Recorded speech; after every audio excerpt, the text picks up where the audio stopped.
VVPAT ਨਾਲ ਵੋਟਾਂ ਦੀ ਤਸਦੀਕ ਦਾ ਮਾਮਲਾ।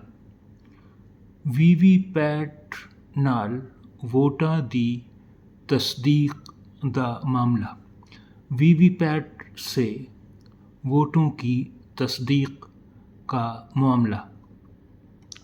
चोणां कंट्रोल नहीं कर सकते सुप्रीम कोर्ट। वोटां कंट्रोल नहीं कर सकते सुप्रीम कोर्ट।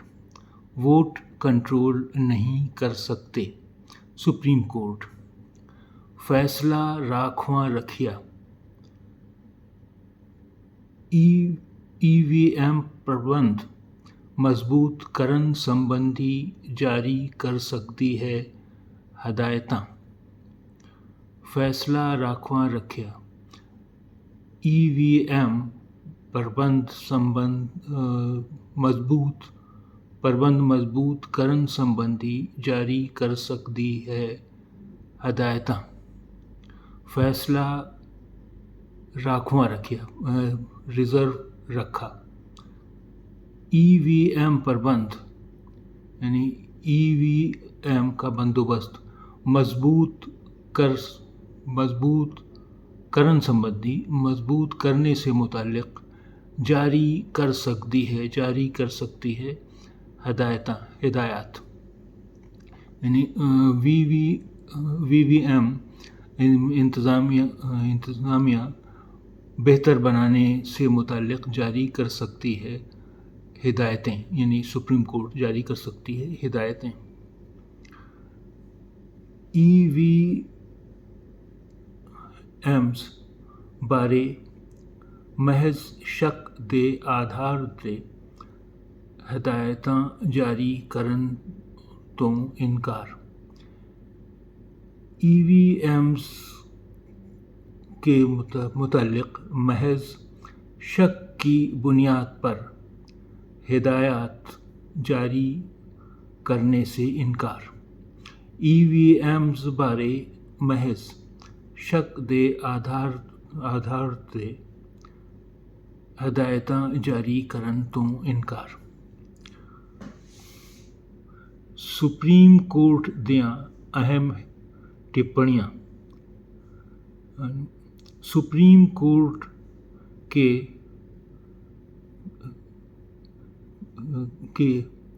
अहम टिप्पणियां यानी अहम नुकात। पटिशनर जेकर पहला ही मन जां राय बनाए बैठे हन तां असीं मदद नहीं कर सकते। पिटिशनर अगर पहले ही मन बनाए या राय कायम किए हुए बैठे हैं तो हम मदद नहीं कर सकते। असीं किसी दूजी संवैधानिक अथार्टी नूं कंट्रोल करन वाली अथार्टी नहीं। हम किसी दूसरे आईनी अथार्टी को कंट्रोल करने वाली अथार्टी नहीं। असीं किसी दूजे संवैधानिक अथार्टी नूं कंट्रोल करन वाली अथार्टी नहीं। हम किसी दूसरे आईनी अथार्टी को कंट्रोल करने वाली अथार्टी नहीं। चोण कमीशन कोई सियासी पार्टी नहीं, यानी इलेक्शन कमीशन कोई सियासी पार्टी नहीं है। इसका अपना स्वतंत्र प्रबंध ਅਤੇ ਆਪਣੇ तकनीकी माहिर हैं।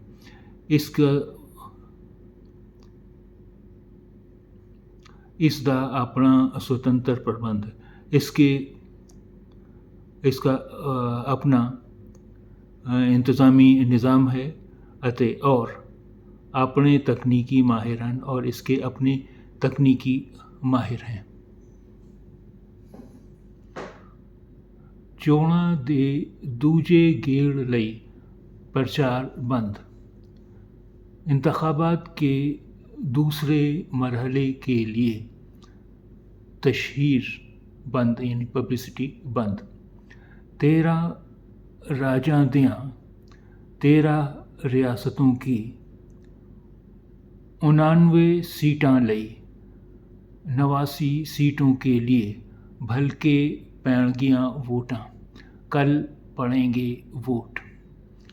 ਚੋਣਾਂ ਦੇ ਦੂਜੇ ਗੇੜ ਲਈ ਪ੍ਰਚਾਰ ਬੰਦ 13 ਰਾਜਾਂ ਦੀਆਂ 99 ਸੀਟਾਂ ਲਈ ਭਲਕੇ ਪੈਣਗੀਆਂ ਵੋਟਾਂ।